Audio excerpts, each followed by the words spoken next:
Hello everyone and welcome, it's Alexandra. Today I have a show and tell kind of video that I hope will be interesting for you to watch. It will consist of several parts, and as you can see I am not filming in my usual setting because of the size of what I have to show you. I had to move to the backyard to the large table that we had outside. So back in March I attended an estate sale in the downtown of my city. It is the same place where I picked up the expansive file that we have tried to replicate here on my channel. If you haven't seen the video, I will add a link to it in the description below the video. Anyway, before I show you the two huge books that I was able to acquire there, I want to show you a very short video of the inside of the house where the sale took place, when it was still full of many antique items and also full of people who were willing to get their hands on those treasures during the sale. The video is a bit of a low quality. I don't know what happened to my phone, but it just didn't want to film the video properly, so it's stammering a little bit. So the house itself had a big impression on me. I think it was the first time I found myself in a house that old, which was not a museum but an actual house where someone used to live, or at least have some kind of activity until quite recently. The house was built in 1890, so it's 134 years old. The state of it, of course, left much to be desired. The last owner was an old man who used the house more as a storage place for the treasures that he had collected over his life. It was packed to the brim with antique paper ephemera, books, antique porcelain figurines, photo frames, sewing notions, photo albums, antique pictures, slides and stereoscope cards, antique pieces of furniture, and so on and so forth. The company who ran the sale had to have 3 rounds of sales at a gap of a month each. Just imagine how much stuff was there. The house is now empty and has been listed for sale. If you would like to have a look at it now, here are the pictures. It is really strange to see that it is actually quite bright. During the sale, people had to use flashlights if they wanted to see this or that item closely. That's how dark the rooms were when they were full of furniture. And due to the age of the place, I felt like it was even hard for me to breathe inside. One of the pictures shows an antique piano that probably didn't sell and was left behind for whoever will buy the place now. I really wonder what will be the fate of the house. By the way, I've got several slides, and there was a picture of the house on one of them. Here you go. That's the slide, and the slide viewer, by the way, is also from that sale. After this quite long introduction, it's time to move to the books. As you can see, they are huge. I mean, this one is almost 21 inches by about 17, and when I got my first antique ledger, I thought, wow, what is that size? Even the largest illustrated book today is not as big as some of those antique ledgers, but these catalogs simply blew my mind. I've got 2 of them. As you can see, the blue book is from 1909, and it's a tailoring catalog. The second catalog is a bit younger, and it's from 1929. I paid $40 for the green and $60 for the blue. The blue book was turned by whoever owned it back in the days into a scrapbook with pages from antique magazines and snippets from newspapers glued into it, along with trading cards and postcards, mostly magazines though. Let's flip together through its pages.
All of the original illustrations in the catalog were covered, and I didn't even know or imagine what was under the cards.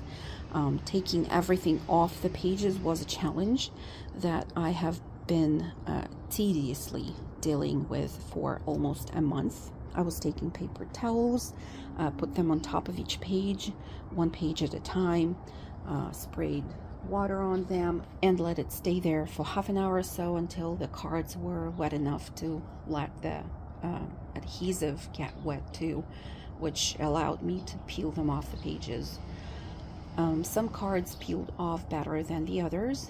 I had to let the pages and the ephemera air dry before moving on to the next page. It goes without saying that the process took a long time to finish. On the pages there were also fabric samples, glued ones, and peeling off the cards was even harder there because the original fabric glue was underneath and the fabric fuzz too.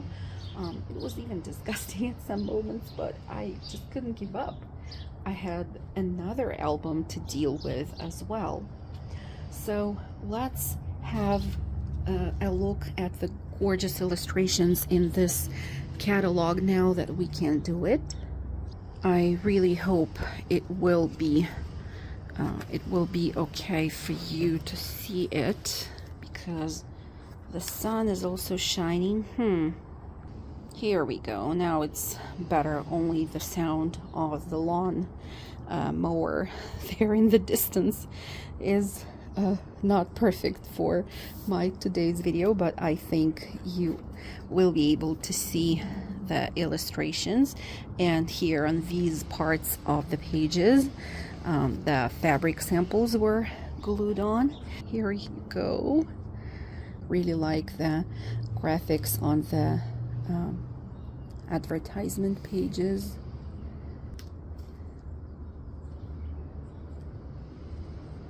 And there are quite a lot of pages in here, so you can understand why it took me so long to take everything off. Here is the paper towel that I left there, probably for the pages to dry completely. Here is another picture. So beautiful. It's just gorgeous, and everything was covered up with those cards. I guess the illustrations for the one who owned the album before, who owned the catalog, were less important than the cards that were glued on top of them. Look at the storks. So beautiful. Here we have an illustrations with designs of the cuffs and flaps on the sleeves of a jacket.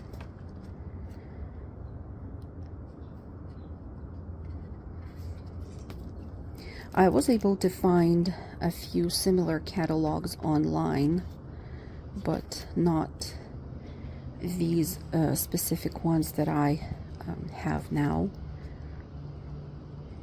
I really like the illustration there with the lady. She's so pretty.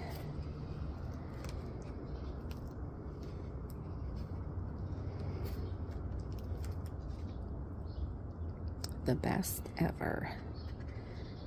This line of samples will be found beautifully styled as to colorings throughout the book.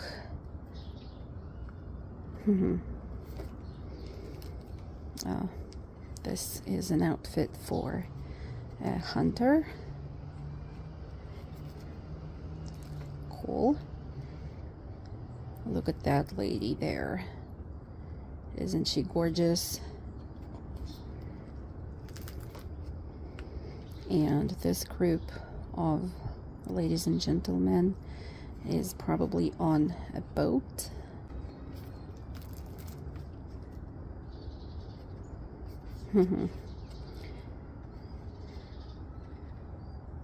So this book was called Big Blue Book. well, it's really big. We can see that.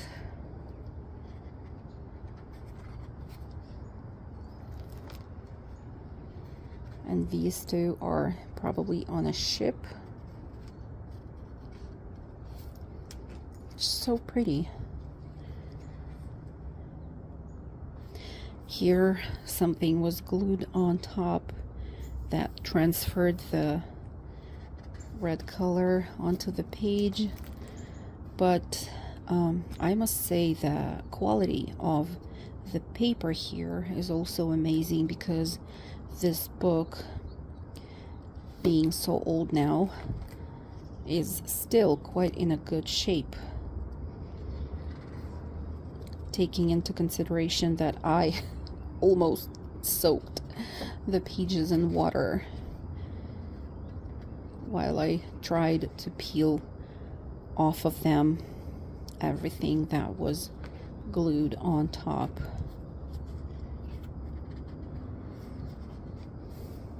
Something didn't come off completely, but overall I think I did a good job.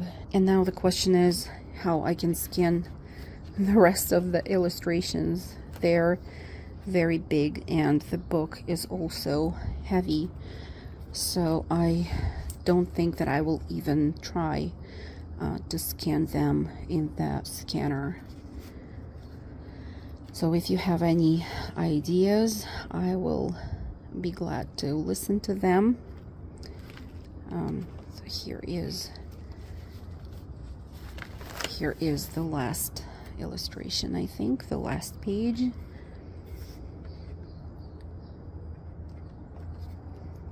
And yeah, that's the end of the book.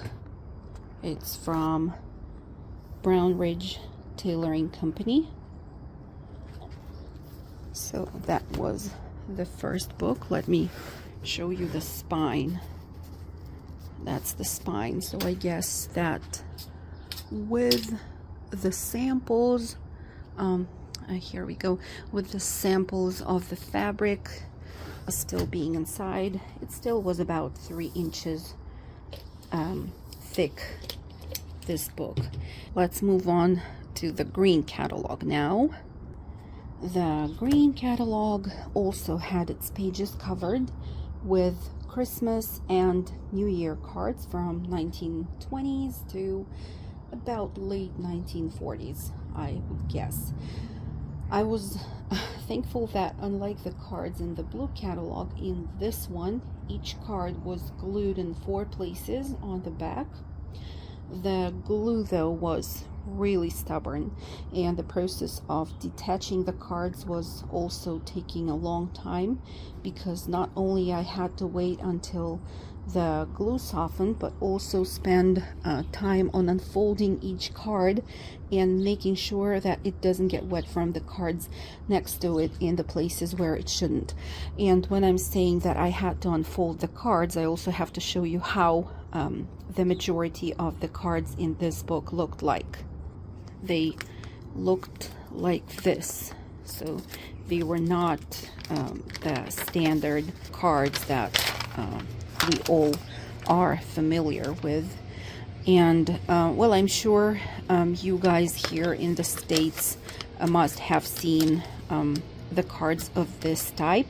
So if you can explain to me why there were cards that folded like this, and also the standard looking cards with the address and the postage stamp in the back, like why there were 2 types of the cards. Please let me know, because I wasn't really able to find any explanation regarding that. After another month of work, I have a box full of cards that were all taken from the green catalog, and now I can finally admire the beautiful illustrations in the green book as well. But let's look at the cover for a moment. I think it is simply amazing with the bas-relief looking embossed area in the front. Let me just try to slowly move it closer so that you can see. Just look at that. I mean, isn't it amazing? It's just stunning. And that's in addition to all the embossing here on the remaining areas of the album. Here it says Public National Tailoring Company, St. Louis, Missouri, and this catalog is for fall of 1929 and winter of the same year. And I really like that here it says like the spirit of progress. So the company was marching along with the progress, and this is how the things were once.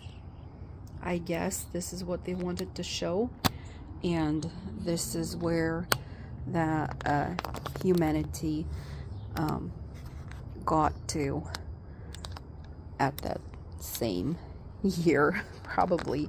I don't know. This is how I understand the meaning of the illustrations on the cover.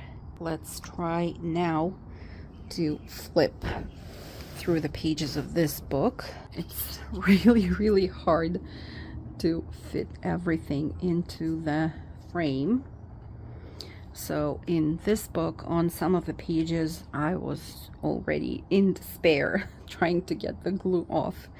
So not all of the pages in this album are as clean as in the previous one that I showed you.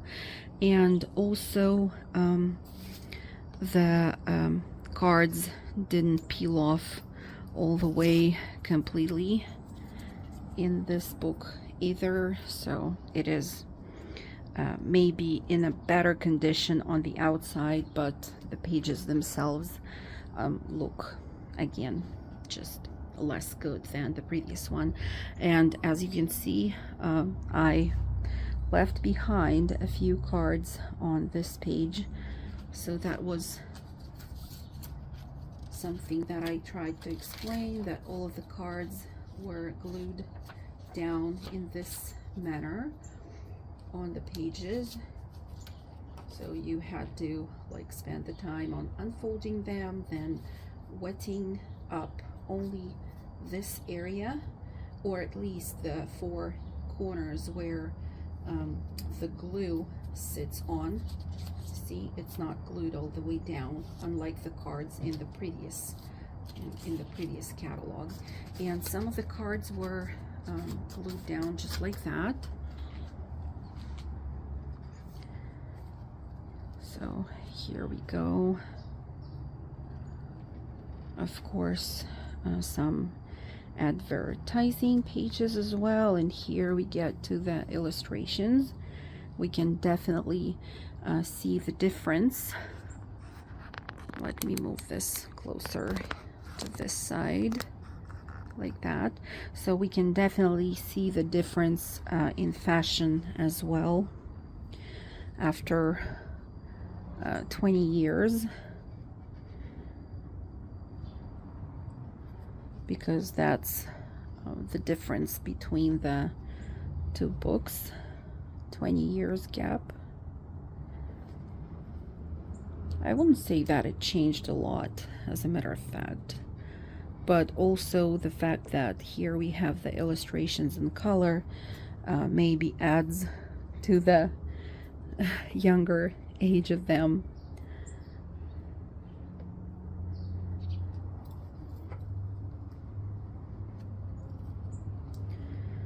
Glenrock fleece overcoatings.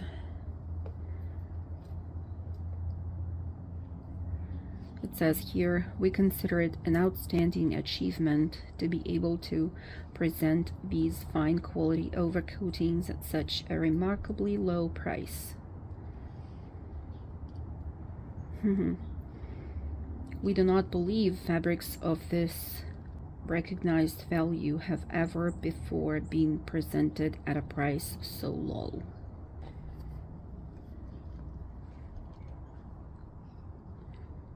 Okay, there probably was a huge sample of fabric in here.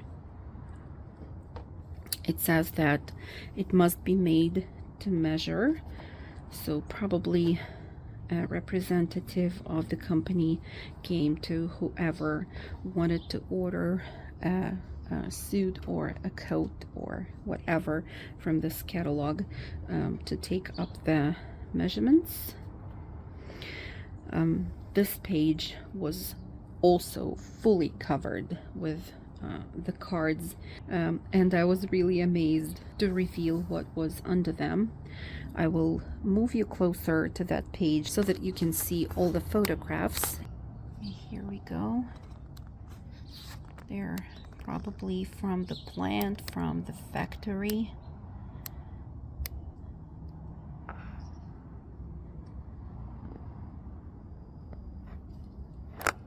Really so cool to be able to see a little piece of history and have it in my own hands. That's one of the reasons why I wanted to share this with you. Here it is. Here we have some women working alongside the men, because in some other departments there were more men than women. Like, for example, here we can see only men. Here we are back to the zoomed out view, and we can keep on looking at the illustrations. So here at the bottom it says the number of the model,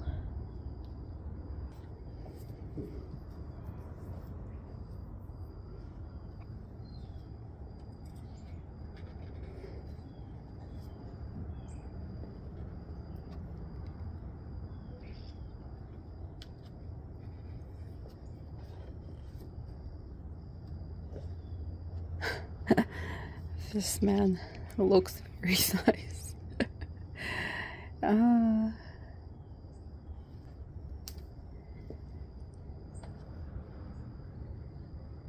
Another page where I just couldn't take the glue off completely, or I didn't want to. I don't remember really.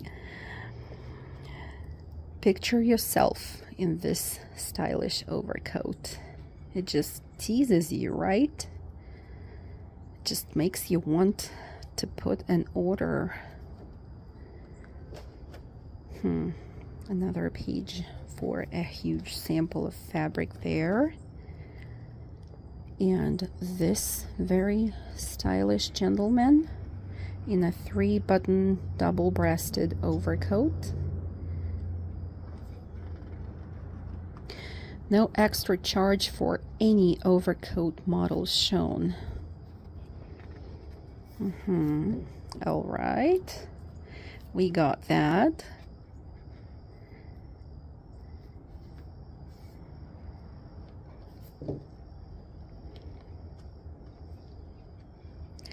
And more. And we are getting to the end of this catalog.